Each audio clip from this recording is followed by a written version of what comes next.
Hey, good evening, everybody. Thank you so much for joining us. I'm absolutely delighted to welcome you here this evening for our masterclass on the evolution of immersive storytelling with our guest speaker, Lord David Puttnam, and an incredible, fantastic panel of speakers who between them represent a really huge breadth of immersive experiences and businesses and talent that are around in the UK at the moment. So it's going to be fantastic to hear their insight about where we are with immersive storytelling. My name is Becky Gregory-Clarke. I'm the head of Immersive for the StoryFutures programme, which is the UK's National Centre for Immersive Storytelling. It's run jointly by the National Film and Television School and Royal Holloway University of London, and it's funded by the Arts and Humanities Research Council, which is part of UK Research and Innovation. Our mission is essentially to try and help storytellers to explore and adopt emerging technologies, all at the service of amazing stories and audience experiences, and ultimately to try and help grow the UK's already world-leading creative industries. We've focused a lot on virtual and augmented reality technology in the last few years, but over the 5 years that StoryFutures has been running, our remit has naturally expanded to include other related, really crucial fields, including virtual production technology and more recently AI as well. But in every case, we're ultimately trying to fuse together training and R&D to create a plethora of opportunities for the creative industries in the UK. And we're really proud that amongst all of those initiatives, we've trained over 1,200 screen industries professionals through R&D labs and accelerator programs. We've supported over 150 experimental productions and demonstrator projects and helped create or support over 1,100 jobs in the sector. Which is a track record we're really proud of. But we're here tonight to talk about immersive storytelling. Immersive is a very broad term, and it's not a new term, but in our context, we take it to mean experiences that are enabled by emerging technology in some way, and that they immerse and involve the participant in the world or story in some way. So they often involve some form of agency or interaction for the participant. They usually involve a process of world building for the storyteller, but always they're trying to bring the sense that a participant is somehow part of that story world. This medium has been evolving for a long time alongside other forms of storytelling, but the last few years have seen a really phenomenal rate of change and experimentation in this medium. And what's so exciting about that is that storytellers have more choices than ever before in terms of the types of stories they want to tell and the kind of experiences that they want to make for their audiences. I'm therefore delighted to introduce to you tonight Lord David Puttnam, who is going to take us on a journey through the evolution of storytelling and its intersections with technology, and looking at where immersive fits into this landscape, how far we've come, and where we might go next. As you'll almost certainly know, David is a legendary independent producer of award-winning films including The Mission, The Killing Fields, Chariots of Fire, Midnight Express, Bugsy Malone and Local Hero. And together these films have won an incredible 10 Oscars, 13 Golden Globes, 31 BAFTAs, 9 Emmys, 4 David Di Donatellos and the Palme d'Or at Cannes. He's been a leader of our industry for more than 40 years, shaping policy in the House of Lords and holding key roles at BAFTA, Channel 4, the Film Distributors Association and the NFTS, where he still serves as president. He's also chair and CEO of Atticus Education, which is an online education company founded in 2012 that delivers audiovisual seminars to students all over the world. David has a truly remarkable track record in these creative industries and beyond, and it's fantastic to welcome him here tonight to share some of his experience with us. So without any further ado, I'd like to hand over to David to host our event tonight on the evolution of immersive storytelling. Welcome, David.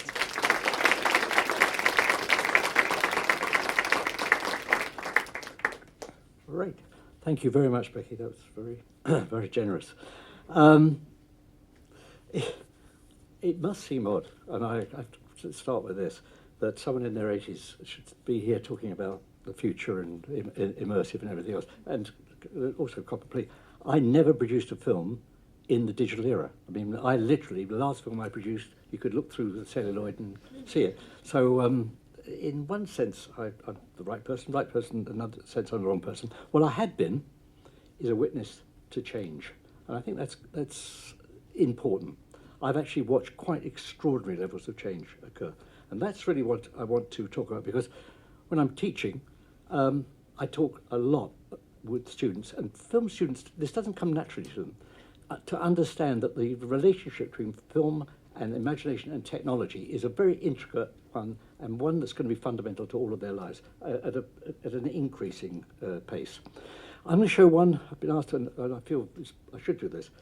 There is one clip I'm going to show which some people might find a little I don't know, upsetting, particularly in a sense of a neonatal experience. But it's a very important clip. It's a very recent clip. It's by far the most recent clip that I'm going to show. And the reason I want to show it is this.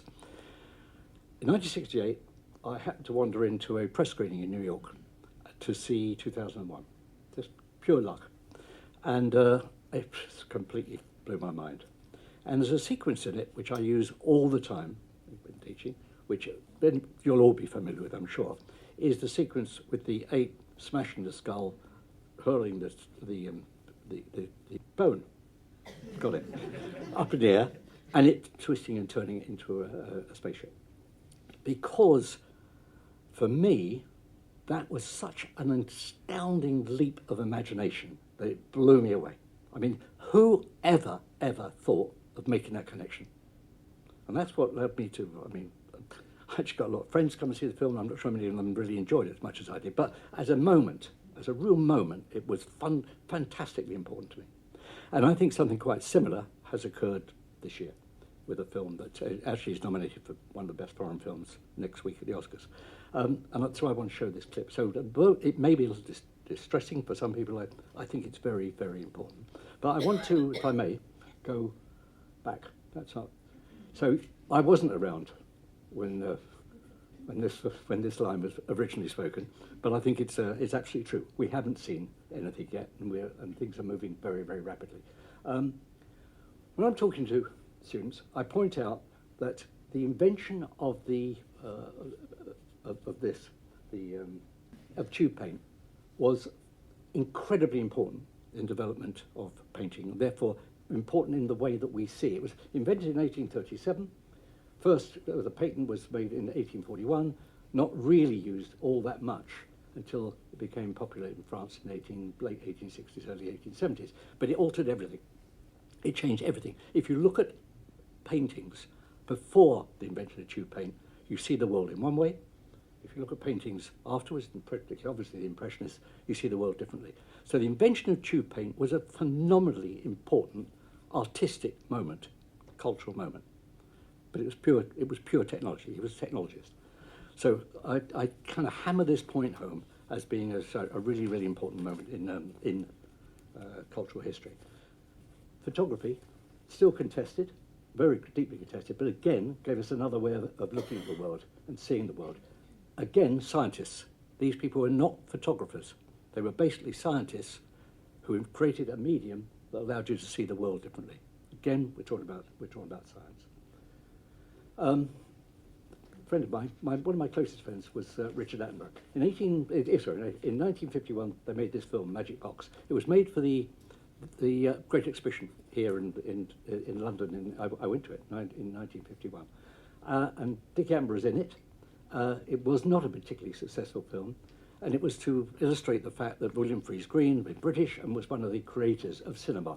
Now, this moment is recorded by, among other people, Georges Méliès. This really happened. People dived under their seats when that train came into the station. So my argument tonight will be that cinema has always been immersive. It was immersive from day one. It was just the reaction of the audience familiarising themselves with a particular environment. But cinema has always been immersive. And I think it's really, really important. What has changed? Sound, obviously, 1927. Colour emerged in the late 30s. Screen size changed. But really, certainly since the introduction of sound, nothing, I will contend, nothing much changed. Really nothing much changed. Movies changed, obviously, but the actual way in which films were shown and everything else didn't alter that much.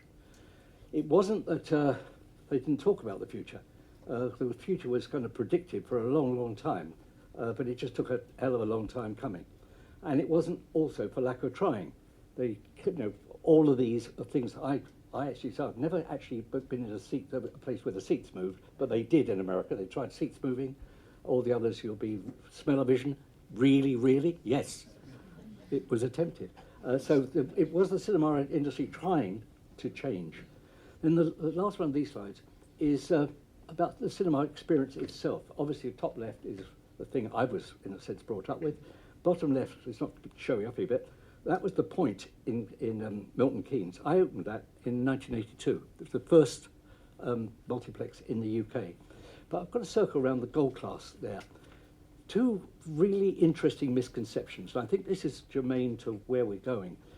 One was, when we invented gold class cinemas, we just thought it was going to be great, make more comfortable seats and everything else. What no one for a moment thought was that people will book seats months ahead to celebrate birthdays, anniversaries and everything else, irrespective of what was playing. So all of a sudden, the experience of going to the cinema was disconnected, actually, from what was playing. It was so it became, as it were, an event. And that, I think, again, is where we're beginning to move. The other thing is, all of us, certainly me included, assumed that once we had multiplexes, that meant there were going to be 6 different movies. It was wonderful, playing at the same cinema.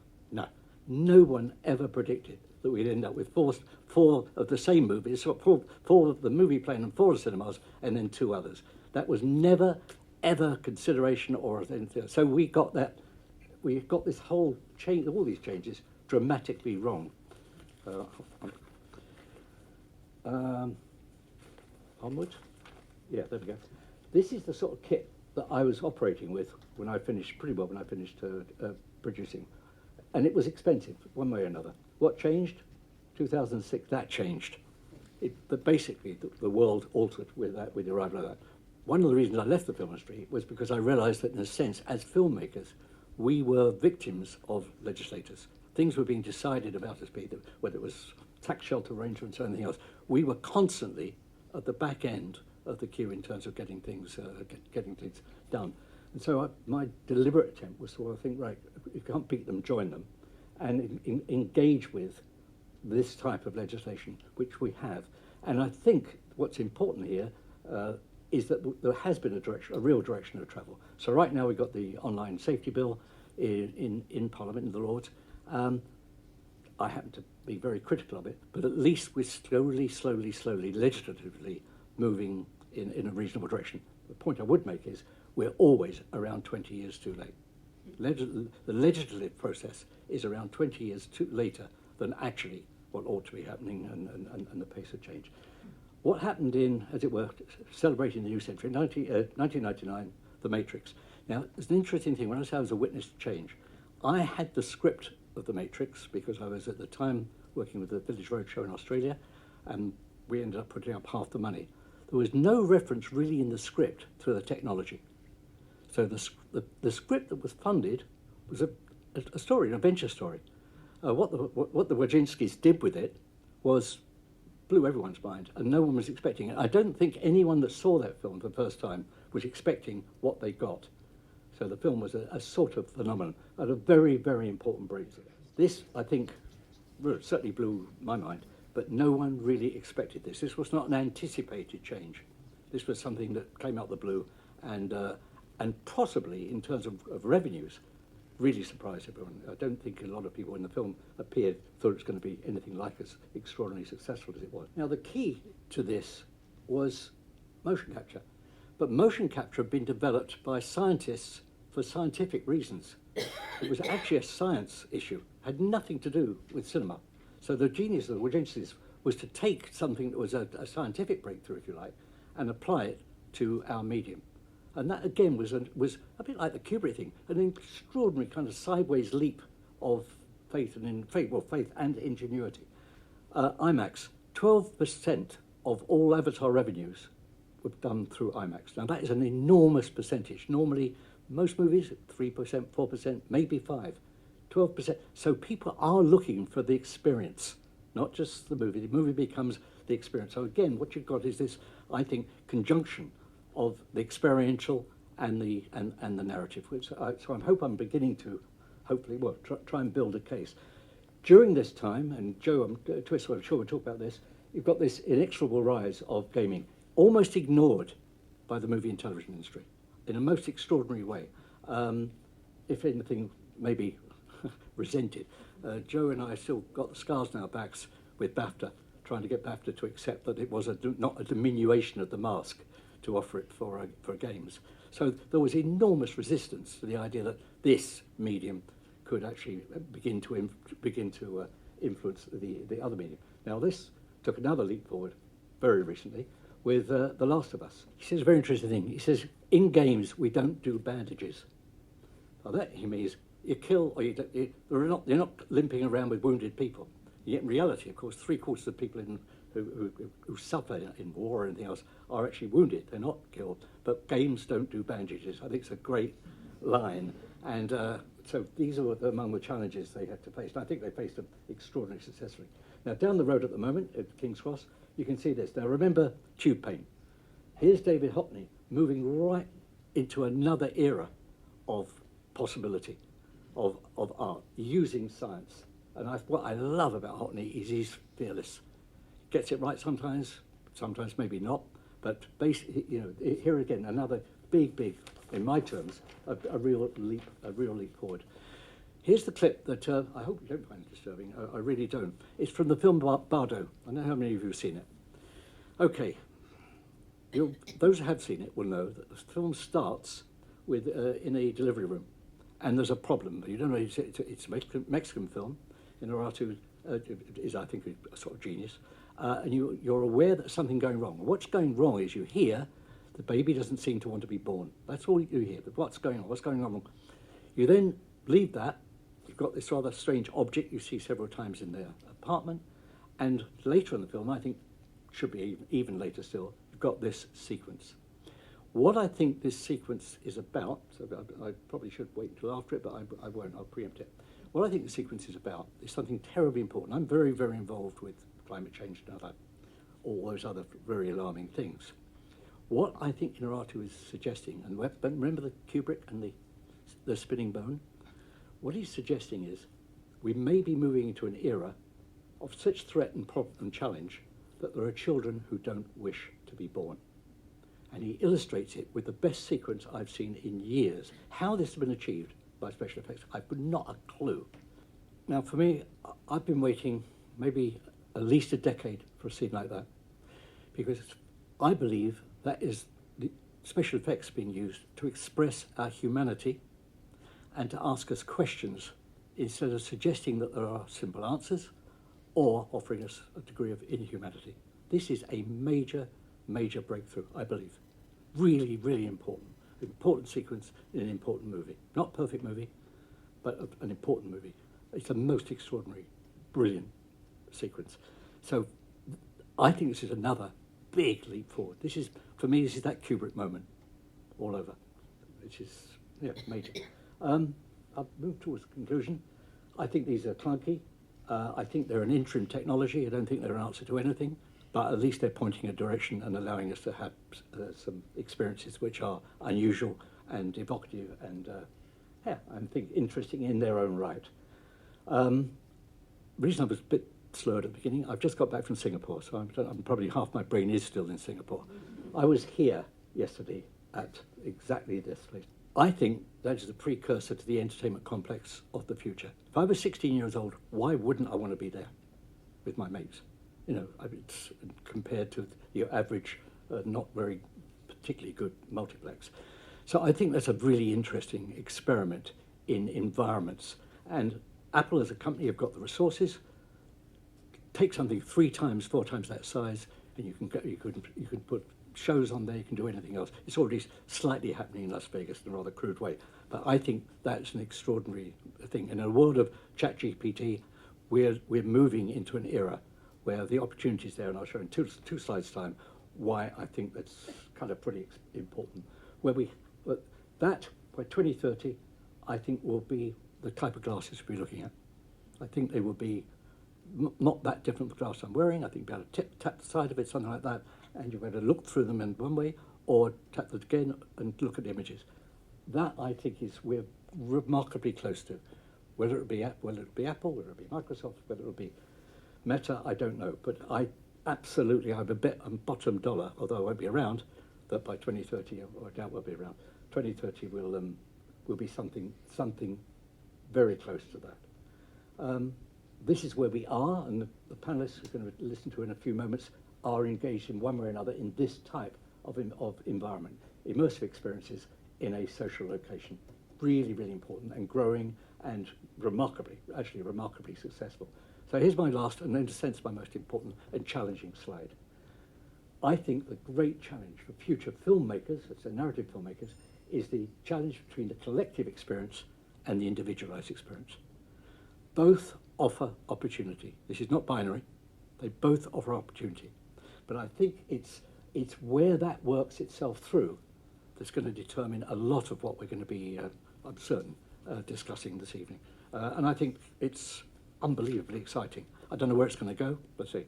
I can say these things because I'm not going to be either heroically right or horribly wrong, because I won't even know if I'm wrong. But I think this slide is kind of where I put my tent pole, if you like. We're going to have to work this through and creatively, we are talking about creatively make this work for us and for our audiences. Thanks very much for listening to that. And what I'm going to show in a moment is the little sizzle reel showing all of our panelists bits and pieces of their work, so you get a sense of the significance of the people you're going to be talking to.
Jo Twist, would you like to come up, Jo? Right there. Jo is an old and hugely valued friend of mine, and someone I admire so much that it'd probably embarrass her, so I will back off. Andrew McGuinness.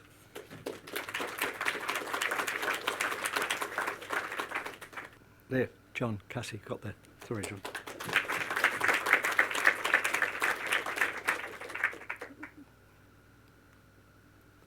Amanda Murphy.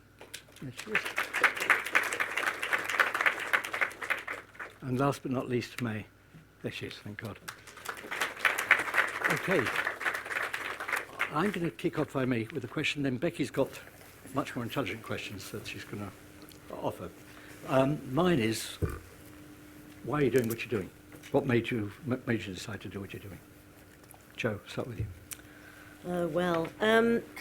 I truly believe in the power of technology to enable humans to feel more, to have agency, to do impossible things and make those things possible, to transcend traditional barriers. I always find it really amusing how we tend to, as humans, start to recreate the world, the physical world we know, with the same barriers to access that we are familiar with and want to escape in virtual worlds.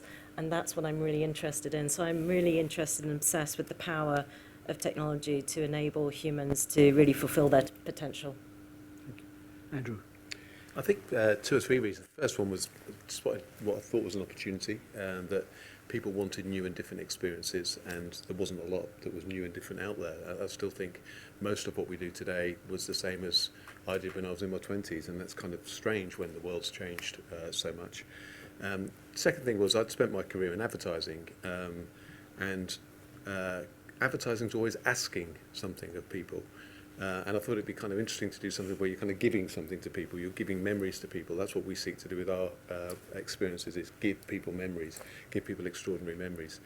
And the third thing was that it seemed to me there was it was a shame that technology and humanity, in the way that you framed it, David, I think, the opportunity seemed to me that technology and humanity didn't need to be in opposition, that they could be in simpatico, and that actually if you could build entertainment experiences that brought those two things together, that could be really, really powerful. So that was the origin of what we tried to do. John.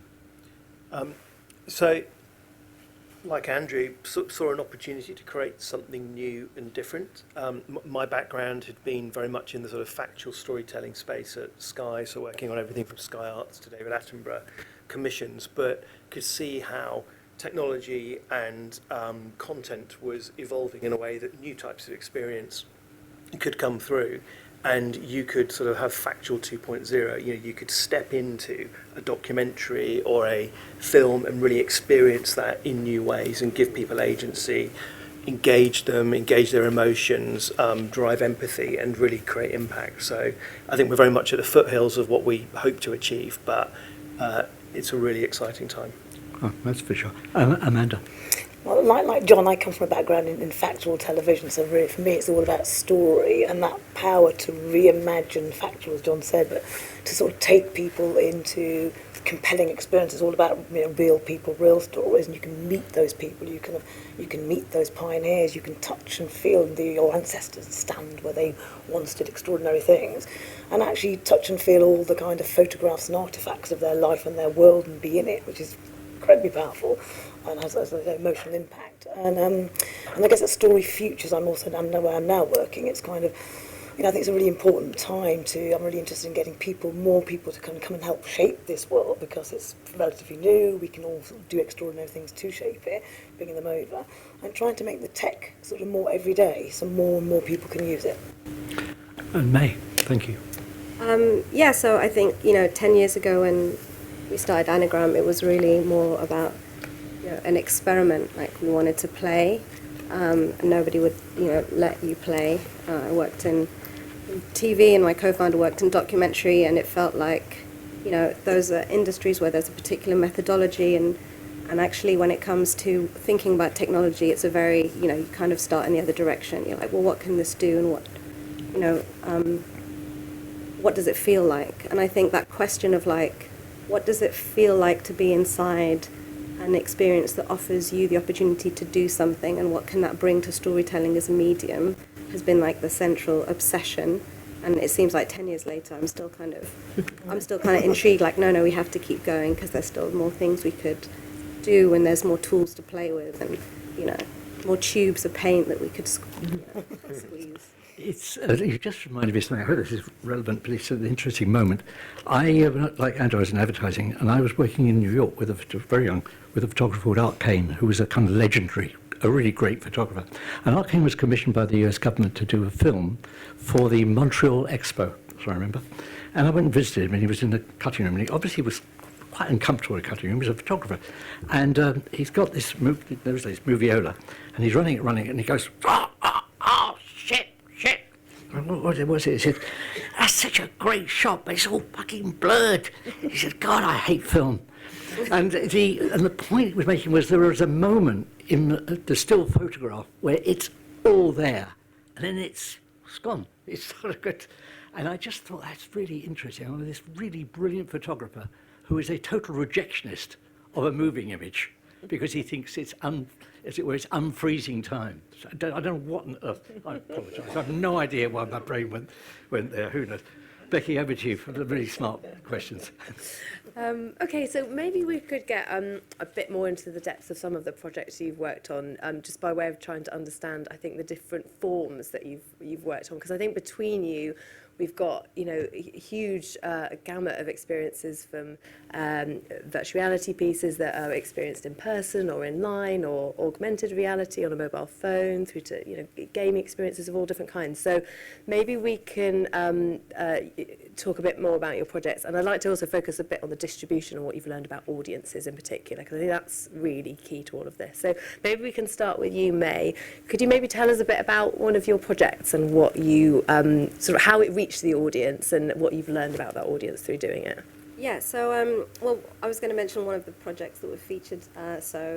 In 2021, we made a VR experience called Goliath. So it's a 25-minute interactive game story. That's kind of what we're going to end up saying, gory, about, it's a true story of a man who gets a diagnosis of schizophrenia and finds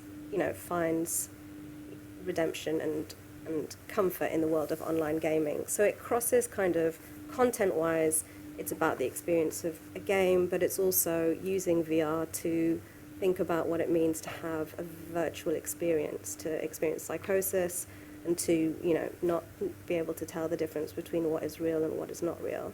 So our kind of experience of finding an audience for this piece was obviously dramatically, 2021 was dramatically influenced by a year or so of COVID, and we, up until that point, Anagram had made a lot of immersive experiences that took place in physical space that you needed to come to, that we needed to spend weeks and weeks building. We needed like a production team to run, and then things changed because we made the decision that it was going to be something that anybody with a headset in any place around the world could download. We were like, this is going to tank. Nobody's got a headset. Why would they do a documentary about schizophrenia, you know, out there? The only people who've got headsets are going to be people who like games, and they're going to hate this because it's a story. And we were pretty terrified, actually, about that release. And actually, the first review, I think, that came up on the Oculus store was, this is just a story. And then we were like, yeah, 1 star. And then things really snowballed, actually, from that, in terms of kind of like a piece of work which is really fundamentally like a very indie piece of, it's a very indie experience, kind of look, feel. It just really resonated with people who wanted to kind of experience their story, to kind of, it was a story about isolation, effectively, and mental health and gaming. And, you know, within a few months we had like 6-figure downloads, and that's really kind of, in terms of like the community response and kind of understanding who was out there, very confessional paragraphs after paragraphs of people kind of, you really got this window of who that, a community of people who play games, not because they're necessarily gamers and don't want to do anything else, but they want to be able to share, and I'm sure we'll get on to kind of what that medium means and like what that medium means for a generation, and how actually like cultural content in that space is really necessary, as of course cultural space and content. And so then like in terms of kind of that reach, because I know distribution is a question that everybody thinks about, I think kind of we've learned a lot through that in terms of kind of, obviously there's a kind of, you've got this question of who has headsets, and that's always kind of, but in terms of figures of that group, that's like skyrocketed in the last 3 years, and that trend is obviously going to continue in various ways as kind of new companies come out with new exciting tropes, which kind of content creators can sail on the back on if they play their cards correctly.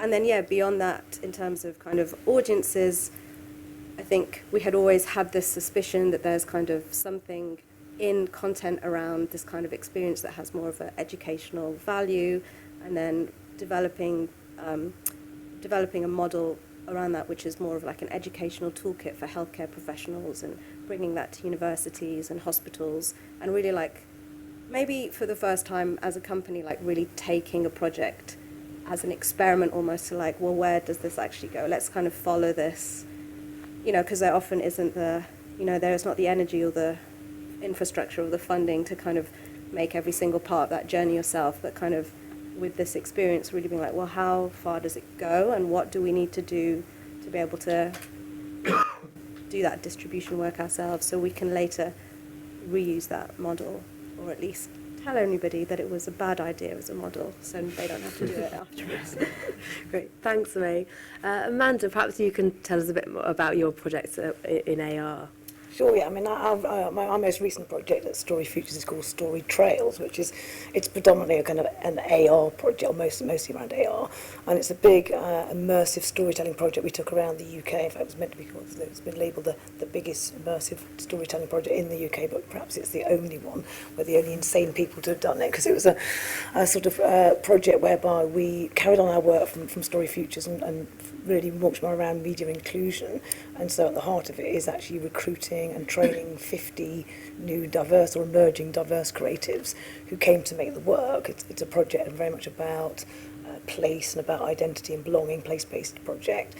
And we recruited those creators from 15 different towns around the UK where we took the project. So it's a series of work in the stories in AR, or some of them are around emotional connections to people's emotions, emotional connections to place, done spatialised maps through 3D scanning, with audio stories combined, and they experience that on a big cycloramic screen and also on iPads, but frictionless bit of work that anybody could sort of access quite easily. And a series of mobile augmented reality walking trails done with the lovely, I think, Kim-Leigh's in the audience, with Nexus. Kim designed these amazing sort of portals you'd walk through and step back through time, and it was about previously hidden histories brought to life in 3D, and you experience it through your mobile phone through an app designed and accessed through Niantic, through their light ship. So that was more walking tours we did with actors, bringing those to life in situ around towns. And there was some VR work and also a film with David Olashoga. It was a project made with lots of partners, so we were able to harness the kind of relationship with partners to bring to life, you know, archive we had through the BBC and BFI, and then through, importantly, in terms of distribution, it wasn't just the diverse creatives we brought in and trained to make the works, it was actually about a network of libraries where we actually took the work. So we took the work around to 15 different locations. It was a sort of tour, showcase on tour, and those libraries allowed us to actually take the work to lots of ordinary folks, to put the tech into sort of normal people's hands. So people who'd never done immersive before, I think something like about 38% of people who experienced it had never done immersive. And the figures and the audience insight work, we've got an audience research team, the way it works at Royal Holloway with the film school is there's a team who do through lots of surveys and ways of sort of capturing audience responses. They captured so many things, like more than 85% of people learnt something new. Lots of people actually are connected better to their towns and the places where they live through it. So it really did kind of enhance that sense of belonging. And then, most important, is there's lots of legacy work baked into it. So the librarians were trained, in fact the legacy work's going on right now.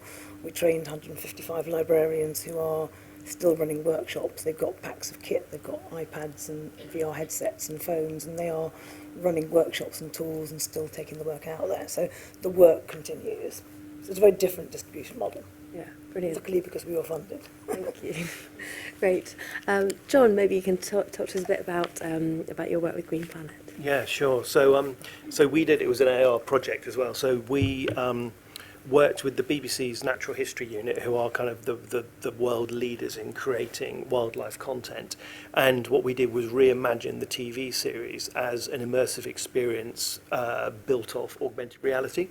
So we effectively created using effectively a phone on it. So, I mean, the cell on the face of it was not great. It was a phone, it was a selfie stick, it was plants, which to the human eye don't do a lot. So, you know, it wasn't the greatest sell, and we did it at Piccadilly Circus, so it was probably, you know, an opportunity to look pretty stupid. But fortunately, it went very well. And what it was a self-directed tour around the Green Planet with David Attenborough as your guide. So we captured him as a hologram and built in a variety of sort of narrative elements and interactive elements that enabled you to explore that world.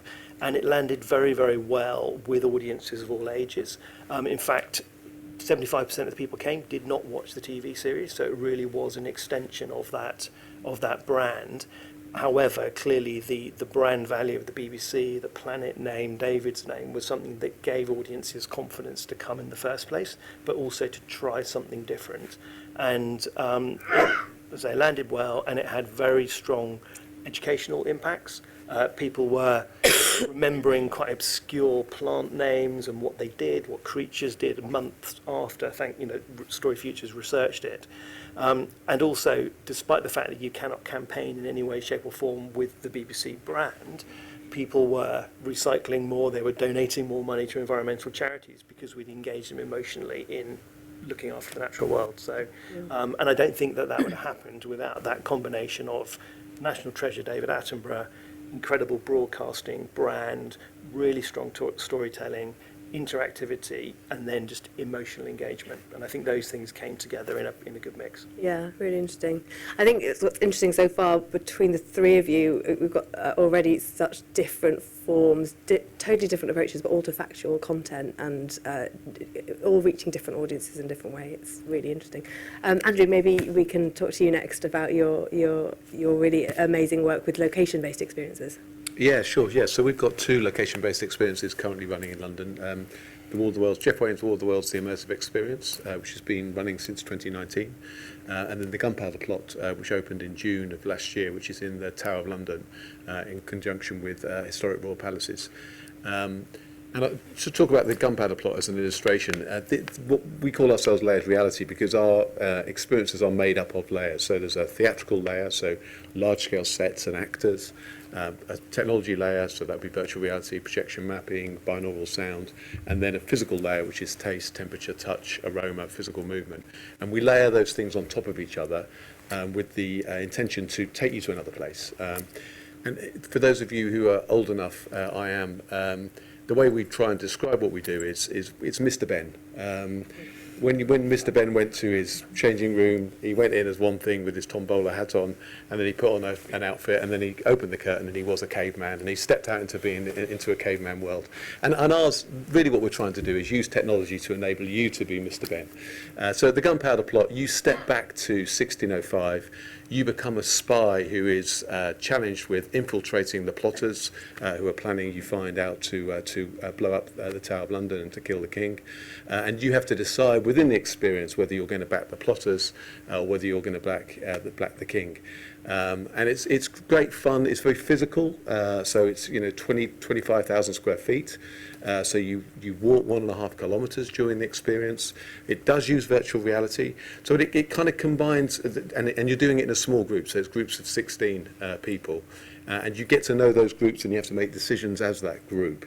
So there is kind of very much that human interaction and the shared experience, but also very private experiences where, for instance, you get to have a private 10 minutes with Tom Felton, which I'm sure, I'm told, is a thrill for some. So it's really combining those two things. But for us, the technology is always a tool to help us aid the storytelling and to help us do something you couldn't do in everyday life. So how could you see London Bridge as it was in 1605? You just couldn't do that. How could you come face to face with a 200-foot Martian fighting machine? That's not possible. So we use the technology as a tool to aid our storytelling and to be another layer, really, in bringing those stories to life and to allow you to step into that world and to become Mr. Ben. Brilliant.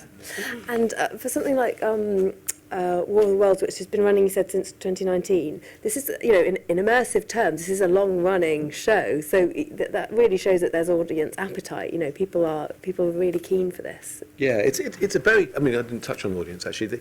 It's a very mainstream audience, I would say, that we go after. we deliberately look for people who are, or our audience tends to be, people who, it's more ITV1 than it is Sky Arts, really, in terms of its profile. These are people who mainly wouldn't have done immersive experiences. Vast majority haven't done any virtual reality. They're not coming for the technology, they're coming to have this experience, and the technology is a kind of an appendage to that. And the other really thing we're really proud of, that's happenstance really that's happened both in the War of the Worlds and the Gunpowder Plot, is intergenerational groups. So it tends to have a kind of epicenter, which tends to be a 30 to 50-year-old, and they often want to bring their kids, and quite often they bring their parents. And so we end up with quite a lot of intergenerational groups in both of the experiences. So because it's the kind of thing that you can experience as a group in a way that most stuff you can't. What you take a team to they're going to find really entertaining and enthralling, and they're going to feel part of, but you could also take your septuagenarian father to, or whatever. It's a very rare thing, and so I think it shows that these experiences can really be mainstream, and they can really break out into a wide audience, because so many come back to the beginning point, which is people are looking for new and different experiences, and people are seeking out memorable experiences. And that's not something that is only a kind of rarefied group. That's most of us, and that's what we try to do, reach out to those groups. Brilliant, thank you. Okay, so let's focus on games though, because the gaming industry has a lot of claim to this area already, naturally, I think, and arguably a lot of the most successful immersive titles out there form firmly in the games category. So maybe Jo, you could speak a bit to, I suppose, the appetite you've seen amongst gaming audiences and game makers in terms of making this content as well. Sure. I mean, so I head up the trade body that really is the mouthpiece to passionately advocate on behalf of the games talent who've been doing this for 45 years. And we've been doing this in the UK as well for 40 plus years. And I think the games industry is often quite overlooked in terms of how it's been really building a lot of the prototypes for these kinds of experiences that we're talking about, that we put different labels on and what they are. You know, in terms of, I remember sitting in a room probably about 7 years ago with a director being sort of after a presentation about VR, and this was an absolute revelation to them that, well, how on earth do you in this kind of non-directed environment, how do you write in a non-linear fashion in an interactive narrative sense, And it's like, well, because we use things like lighting, we use tricks, and we use ways in which we direct without telling people what to do, in order to have fun and play in these amazing immersive environments. And what I love about the games talent and games industry and what games produce is that it's a bit like in Harry Potter, and you get the Pensieve, and it's like the memories because it's entirely using art and technology to create these things that only exist in here. And I find that endlessly fascinating. I do not understand how programmers work. I don't understand how they do it. It's magic as far as I'm concerned. But it is phenomenally successful. And, the reason why is because people like to do things. So people like to do things in environments. I remember the early days of the internet. I did a doctorate about online community and young people and social inclusion.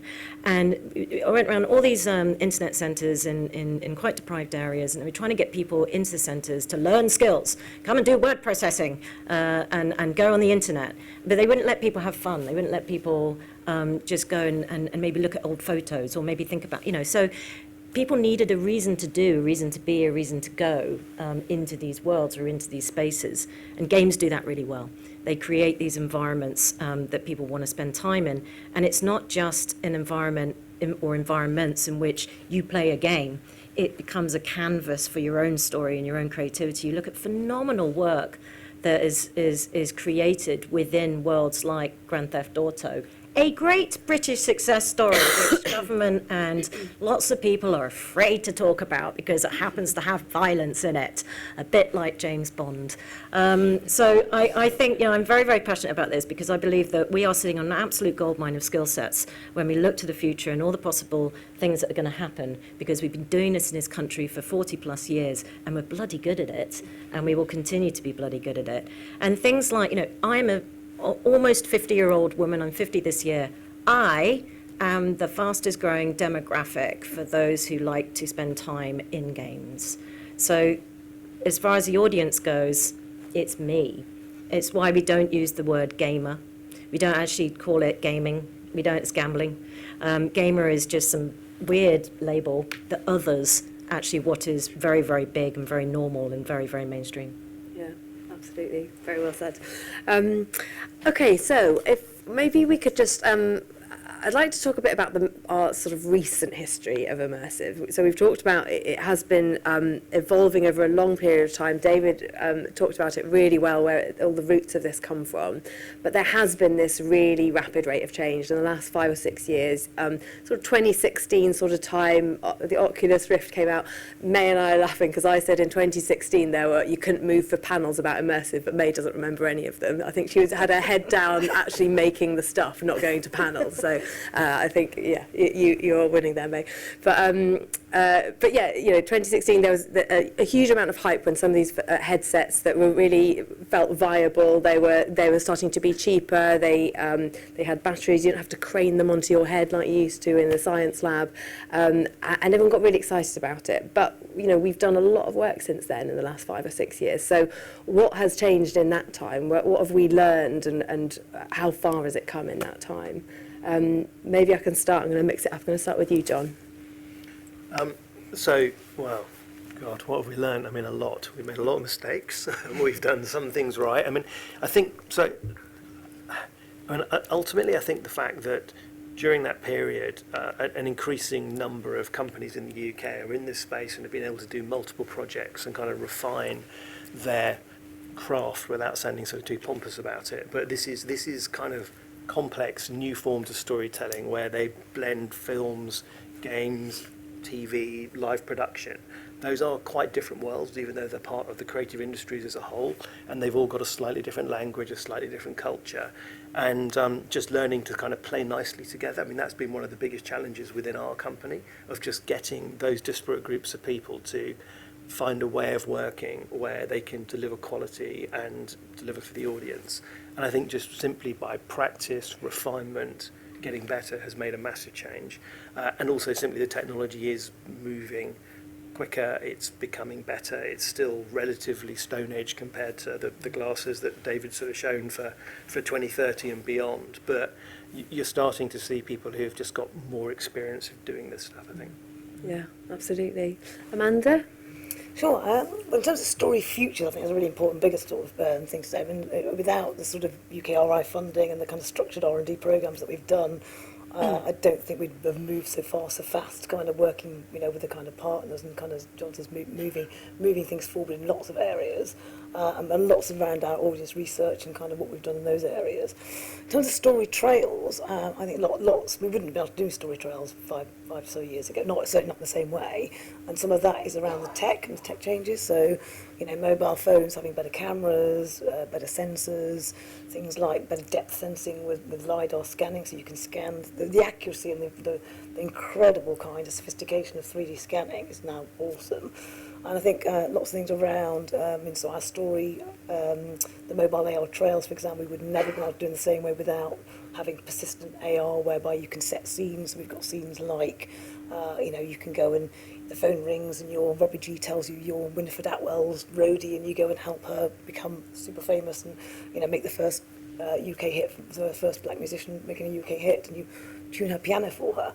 You couldn't have had that sort of persistent AR, that level of sophistication of scene, and that scene being shared by lots of people.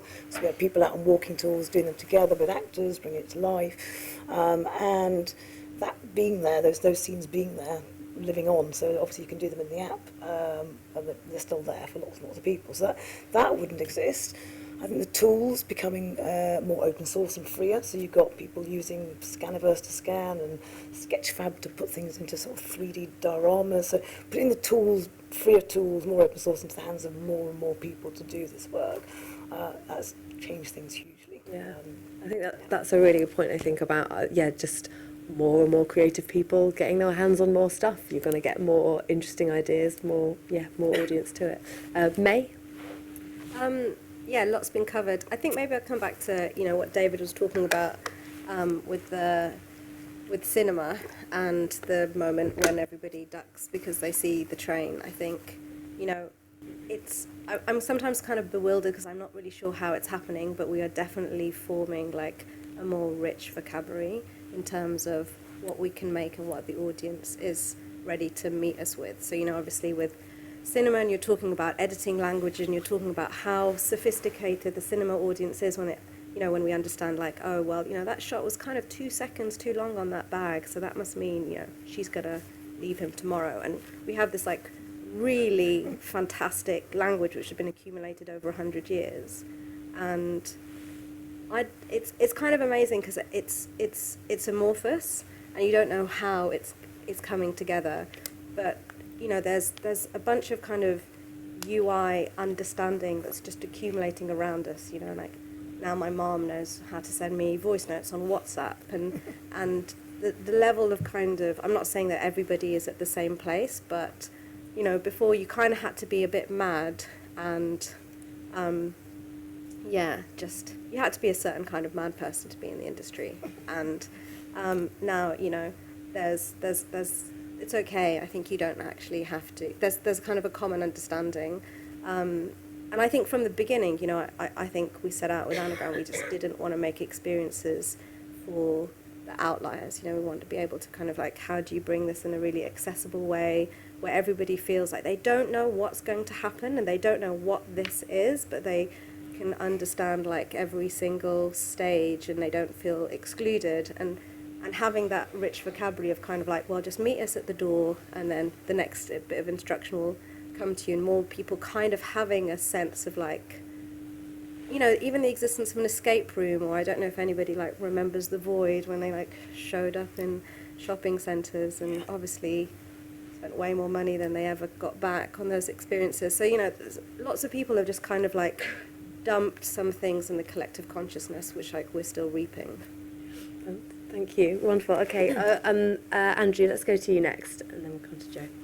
So I think that all the points I think particularly learning to play well with people with different backgrounds, I think is a really big one. But I think the technology is slowly getting out of the way. I think that's what's kind of happening, that it becomes not about the technology. And I think, you know, if you look at those Apple glasses, that's the technology out of the way. I forget that I've got the technology, and I think that really is happening. I mean,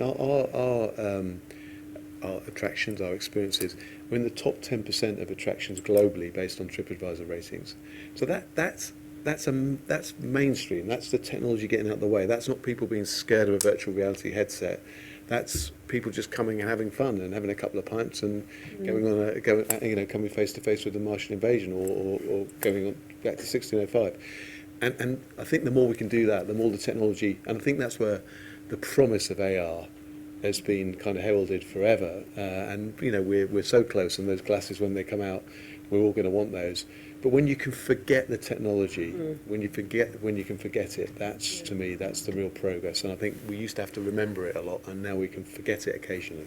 Yeah, good. I think that's a really good point. Absolutely. I really hope we're getting to that point, because I think we all know the joy and pain of working with technology, I think. So yeah, if it's getting to that point, that's great.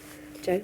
But I suppose the one challenge that I have, and I am very fortunate to be a Historic Royal Palaces trustee, but I joined just before lockdown. And one of the observations that I have is how are we even capturing and archiving and creating a commons, an asset library of LiDAR scans, for instance, and heritage sites that we can license out and use in games, use in metaverse experience, whatever you want to call that. Where is our long-term thinking in terms of how do we preserve not just the heritage and the knowledge that we have, but the assets, as well as the emotion? I mean, there is no national strategy, archive strategy for games. Mm-hmm. And yet we're one of the birthplaces of the industry. Yet we spend a lot of money archiving film and archiving photos and archiving our traditional media, quite rightly. So where I think our challenge is how we capture, preserve, and make reuse of assets, as opposed to expecting every organization or whoever wants to experiment in this space to reinvent the wheel. Because this is possible, it does bring some challenges, but what is the metaverse strategy for the heritage sector, for instance? That is just a catchphrase, you know, but it's a provocation. And that's one thing that I think we as the UK could be really, really good at, because we've got all this experience and we've got this financial backing. Where, you know, the BBC is a fantastic institution. What's the next stage for the BBC? What does a public service publisher look like that publishes and supports this kind of experimentation in R&D in the way that the BBC did with TV? Wonderful. I think that brings us on very nicely to looking towards the future. So I think David's going to take us into the last question, and then we'll have time for a couple of questions from the floor. Yeah, I think it's fairly simple, which is really where do we go from here question, the inevitable question. So I was in Singapore, and I went to this immersive exhibition, and I took a photograph of these loads and loads and loads of child buggies, right, loads of them. And I went, that's strange. I went in, and mostly in the exhibition were fairly young mums, but with 2, 3, 4, 5, 6-year-old children. And what was fascinating was, the mothers were introducing these what would be early years in this country, in schools, introduced them, but their fearlessness, the fearlessness of these kids in this immersive environment doing stuff. I won't bore you with but it really, lots of colour, painting, drawing something, and then going straight up on a screen and being part of an enormous aquarium. They've driven a little fish, and then they're seeing their own little fish in the aquarium. And I think that, something went off in my head, that these mums understood that that's going to be their kids' world. And those kids themselves are utterly fearless in dealing with that world, whereas the rest of them, certainly around me, are quite fearful.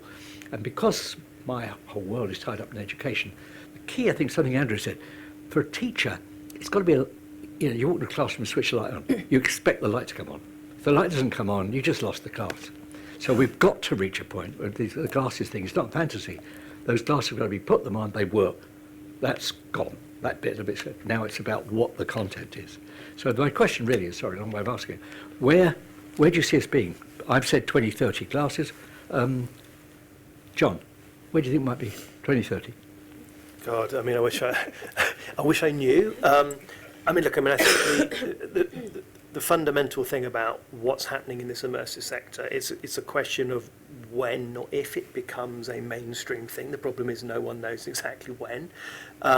I think, you talk about Apple, there's a lot of speculation about what they might do in this sector, increasing speculation that they'll make some sort of move this year. I think that will be quite an interesting moment for the sector, because if it works, I expect the excitement will go up considerably, and there will be lots of big entertainment brands and other sorts of brands running around going, what's our Apple headset strategy? And probably some really good stuff will be made and some dreadful stuff will be made. But if it doesn't work, then I suspect it will knock the sector back for a period of time as well. So I think that's going to be quite an interesting sort of short-term thing. But the long-term trends of the ability to increasingly miniaturize the things you need to put into glasses to make them like the picture up there, that is happening, and we are getting there. And so there will be a point at some point in the not too distant future where this becomes a reality. But what we don't know is when that is ultimately. So it's not sort of the best answer, but Amanda, in a sense, same question. Obviously, Google must have learned quite a lot from the failure of the Google glasses. I mean, that was an honourable failure, but they must have learned a lot. So where do you think 5 years from now? You'd hope so. Magic ball, no. I think in terms of AR, I mean, we need to sort of look at, obviously the big mainstream format is to come, and hopefully those glasses will really help us. We've been thinking about before they arrive, but certainly with Instagram and Snapchat, filters, they're now ubiquitous, and I think that love them or hate them, they're getting more and more sophisticated, and it's not just people making themselves look better. There's kind of a whole array of art and kind of interesting areas they're moving into. So they're moving into public consciousness, where you've got, the Masked Singer. Lots of shows now using TV shows. The Masked Singer, you can, the audiences you can try on your own mask, and America's Got Talent use them as well. But they're actually moving. I think there's a lot of use of those filters in the learning filter space. So AR education, which is in huge growth, and the opportunities to change learning models, to look at ways and means of reaching different learners. There's a Face AR app that sort of, your teacher can now be Chaucer or your teacher can be J.K. Rowling, and bringing to life and engaging much, much more, getting kids to learn in very, very different ways. And I think that's a really exciting space of AR outside of sort of the entertainment bit. And then I guess there are shows that actually are including, they've got AR into the TV, cinema and film world. Glow Up's a Warner's BBC Netflix series where they did the big commercialisation, a great big commercialisation deal with Facebook, and had the sort of filters, arty makeup filters within the show, and then with 1.5 million downloads at the end of episode 1. So it's kind of coming through. There's a lot of shows. There's another AR show called Your Body Uncovered, which is an educational show trying to get people to connect to, your relationship with illness and health and well-being, and, you're seeing your ovaries with polyps in full 3D scale, or various illnesses, and kind of how can you consider living better. And I think they're really interesting, those spaces. And I think then probably most interesting is the blurring of the lines now, with where you've got AI-driven AR and AR and VR blurring, and the future of hybrid experiences. So I'm kind of excited about the time when I get to help Catherine Hayward in Happy Valley solve the murder and find Tommy Royce in my front room, kind of moving clues around, where you can recreate the crime scene, you can bring it to your room, your lounge. And I think that sharing of experiences is a really important possibility with AR. You've sort of touched on the question, exactly the question I wanted to put to May. May, have you seen something where you saw, you know what, that's the direction of travel. If I can do that plus, is there something out there that... I think, I guess like your moment in Singapore yesterday, I get it whenever I ask my nieces and nephews to just do something, and I just watch how they pick something up or play with it. And I guess I've been been a bit of an anthropologist in the metaverse for the past few months, and just really closely observing kind of, it's not meant to be for 10-year-olds, but just in the interests of science, it is really powerful. It also speaks to this question about what's the value added to the social experience that this brings? Because the thing that we already know is what it feels like to be human and what we need, and that's kind of not going to change. So the things that we're grappling with, the questions that we're asking ourselves about life, death, love, all of that stuff, just, it's, every generation wants a way to kind of find their way through that and to share the kind of astonishment that this is their life in various ways.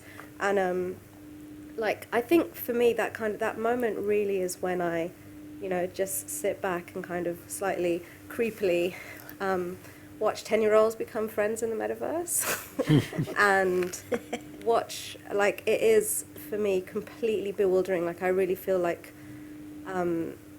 somebody who's using a tool that I am not, it's not my native tool. I'm kind of only setting it up for somebody else to kind of play with that in a much more freer way.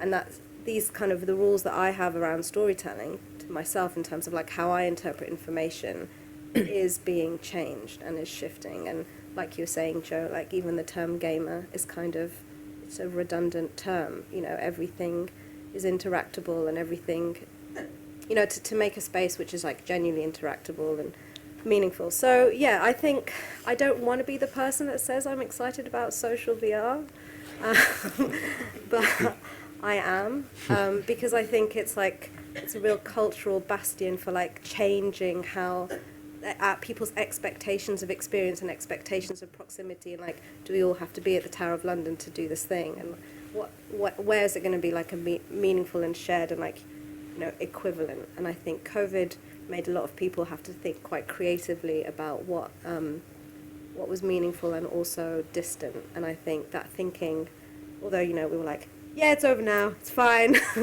I think it's going to continue, and some of that distant shared experiences are going to be really powerful. Okay, Andrew, you're next. 5 years now. Yeah. New layers. New layers. New yeah. venues. New narratives. Yeah, I think that's about right. I think for me it's kind of more and less. I think be more cities, more people, and back to the point about gaming. I think we are the immersive, whatever that means. It was on The Apprentice. It was the Lead Apprentice Challenge 2 weeks ago. That shows it's going mainstream. That shows that there is an appreciation somewhere. No one quite knows what it means, but it's understood enough for The Apprentice to bung it up there. That's a mainstream audience. I find that encouraging. Maybe that's so something bad about me, Jo. So I think more people, more cities. I think, and we as in the UK, I think have got an ability to really lead that charge in the way that we did lead that charge in gaming. And then I think a paradox. I think there's a kind of paradox of more personalisation. So I think as we start to see AI coming through, we'll be able to tailor stories dynamically to people's individual needs in a way that you can within a game. You'll be able to do that within a location and within an immersive experience. But also I think more sharing. So that's the kind of paradox. I don't think people want to be in a tunnel. They want to have shared experiences, and that's very important to what we do. Is that there are times when it's a very individual, personal experience, but there are times when very much it's about a group experience. And if it had to be one or the other, the group experience trumps the personal, because you create more memories when you create them with other people. So yeah, more, and then I think the less bit is less visible technology, less awareness of the technology, just less talk about the technology. That's the gubbins. What are you going to do for me? Very profound. Jo, I know you didn't see the Spotify program on Netflix, but there's a moment in it's very interesting where Daniel Ek, who I got to hate, I've got to say, during the program, is utterly insistent about there being no pause. Do you remember this? It's got to be instant. You get the track you want instantly, and it causes a lot of chaos. Where you're about to move into the music industry, so that's my segue. Where do you see the merging of music and everything else we've been discussing? I hope that in 5 years, 7 years' time, we have really understood that this isn't just about a visual experience. Feeling, emotion, sense of presence can be gained through audio, through all different kinds of senses. I hope that we design these experiences and we design the future for 5 years' time that is fully inclusive. I believe that VR and the metaverse has the real potential to connect people in ways or allow people to be productive in ways that physical barriers have got in the way of previously. If we design these experiences for the aging population that we are, who I can't bloody see shit anymore. I've got the biggest glasses in the world. They're ornamental because I keep them to change. But if we are designing for real people, real demographics, which is not an assumption that technology and the new has to be for the young, it's not. It's for everyone. And if we start with that premise, then in 5 years' time, and it's why I'm excited about music. Music is so pervasive. It's everywhere. It's so accessible, and it changes everything sometimes. As soon as you add that audio or that soundtrack or that personality who's giving that performance, it can change everything. So for me, that's why I'm moving into that space, and I just can't wait for the future. I'm going to turn it over, Becky, to the audience. One little observation might interest you. 1964, I saw a film by a man called Konichikawa, a Japanese director, called Tokyo Olympiad. Some of you may or may not have seen it. But I just remember the slow motion sequences. I remember thinking they were really remarkable, technically really, really remarkable. I remember thinking to myself, I wonder if there's a way of translating that as something you're looking at to something that's subjective. And 15 years later, when we were doing Chariots of Fire, I thought, Tokyo Olympiad, and that's where the slow motion sequences in Chariots of Fire came from. It was taking a technical thing. A brilliant man called David Watkins did it for us, but turning it into a subjective feeling. You subjectively were slowing down. You were at the starting rate. It was all happening to you. And I think in a way, quite accidentally, I stumbled into a sort of semi-immersive environment, quite accidentally. Becky, handle the next bit for me. Thank you. So I think we've just got 5 minutes. Sorry, apologies, we're running very slightly behind schedule, but we're going to just take 5 minutes to answer a few of your questions if you have. We have a few roving mics, so please put your hands up and just wait for the mic to come to you. We have a question there. Quite a lot of the panel discussion has been, if I could characterize it as the interface between human and the technology. But there's a technological revolution going on right now with generative AI that has completely blown a whole variety of different creative and other industries wide open. So the point about immersion being that you might interact with entirely synthesized environments, entirely synthesized interactions, characters. You can see it changing gaming, you can see it changing theatre and art and so on. I just wondered, that this is something that's happening right now, is it accelerating? And I didn't hear that in the discussion. I just wonder what the panel think about the potential for generative AI to completely change the immersive experience. I mean, it's already been used in games, and games and AI have gone hand in hand since Turing. You look at No Man's Sky, games like that, you look at the way in which AI has been deployed in non-player characters to make them more empathetic, to make them more enjoyable, procedurally generated environments that are responsive to your actions as a player and the agency, that is... It's part and parcel of the creative development process in games already, and where that goes is the interesting bit in real time, and cloud games experiences and that kind of thing, so that but No Man's Sky, I think, is one of the most perfect examples of experiencing that now, and you can do it in PSVR too. I think it's touched on it. I think that's what that allows is a level of personalisation in real time that otherwise wouldn't be possible. Whether that be environmental, whether that be through characterisation, whether that be about your experience being quite different from my experience, but we're having a shared experience at the same time. I think in some ways immersive experiences need to catch up with where gaming's been, where gaming is, for at least a decade hasn't been an isolated practice. It's been talking to your mates whilst you're on the game, and engaging in lots of different levels, and I think that's I think some of the AI will allow us to hurtle towards that. So I think bring it on it would be my. Can I make a caveat, because I meant to make this in the previous point? We need to get over our coded biases in AI, and because I think we're a little bit too late in that game, but it's really dangerous at the moment. Sorry, I just wanted to make that provocation. Is AI comes from somewhere. Right, yeah. Thank you. I think I'm going to take one more question if there is one. Over here. Hi, Jo from Screen South. I suppose I'm sitting there thinking about lots of people I'm working with from arts, performance, film, who are working in a lab with us at the moment, developing stories for cross-platform, wherever it might land. And the big problem is investment in the development. And if it's connected to a technological advancement in some way, or looking at applied technology in some way, then there's a route through that I can see for them. But because of the nature, what we would say, a few years ago, is that they're falling through all the silos that you could possibly fall through.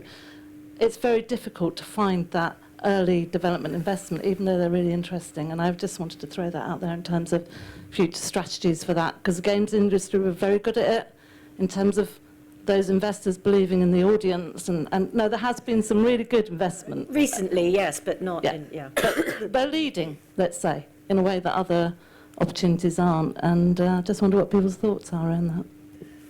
May, I wonder if maybe you could speak a bit to that and some of your experiences. I was hoping you weren't going to do that. But then I realised I moved, which suggested. That's a bigger... it's interesting, what you're saying about leaving the industry to try and actually pull it upwards. We are definitely a almost catastrophic moment when it comes to arts investment. Who in this room can help with that?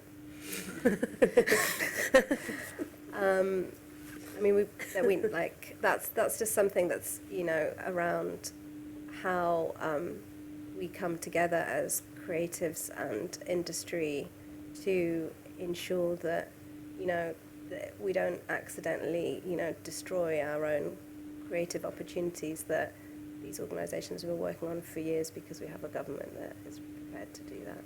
So I don't know what I could possibly say, but maybe someone else has, I don't know.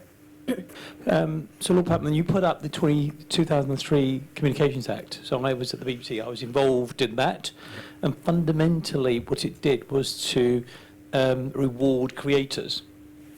That was the terms of trade. Yep. That really drove the creative industry in this country. The question I have in my mind is, what is the version of that? Because at the moment, this industry is a services industry, and therefore we're always you can't invest. The reason why we don't invest is because we're not making a return. So my question really is, and I think it's a challenge for us in this space, is how do we reward the creators? Because at the moment you're a services industry, so we need to create a version of the intellectual property rights that we created in the independent sector that helps you to be rewarded way beyond being a services industry. That means you'll make money, that means you'll reinvest, that means you'll put the R&D in. So it's partly the answer to that question. So I'd be interested to, what I can't do is quite pin down what it is that you codify in the creative efforts that you put in, because I know I can see them. I just can't kind of pin them down. Can I helpfully, I think, answer?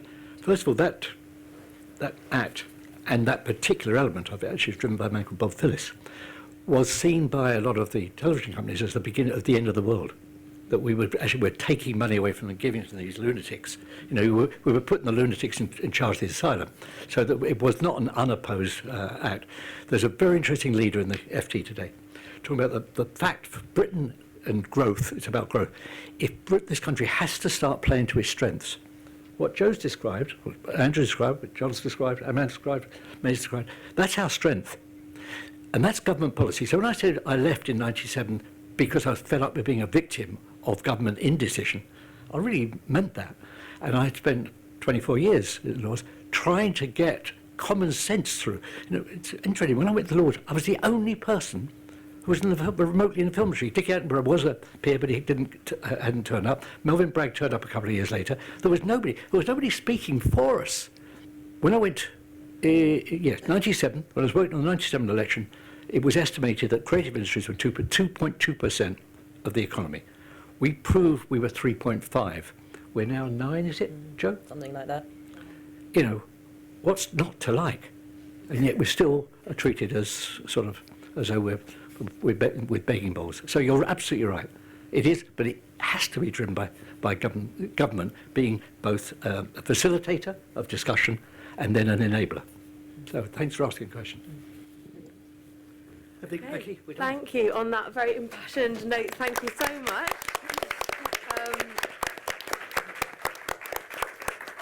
Thank you so much to David and your incredible team at Atticus Education as well for everything they've done to try and help for this evening on. All of our panellists, Andrew, John, Jo, May and Amanda, thank you so much for joining us. The team at StoryFutures and our wider teams at NFTS and Royal Holloway, we couldn't have done any of the things that we do without you. And thank you very much to our patient hosts at the BFI for hosting us today and letting us run over. We're very grateful for that. And thank you all of you for coming, and we hope you enjoy the rest of the evening. Take care.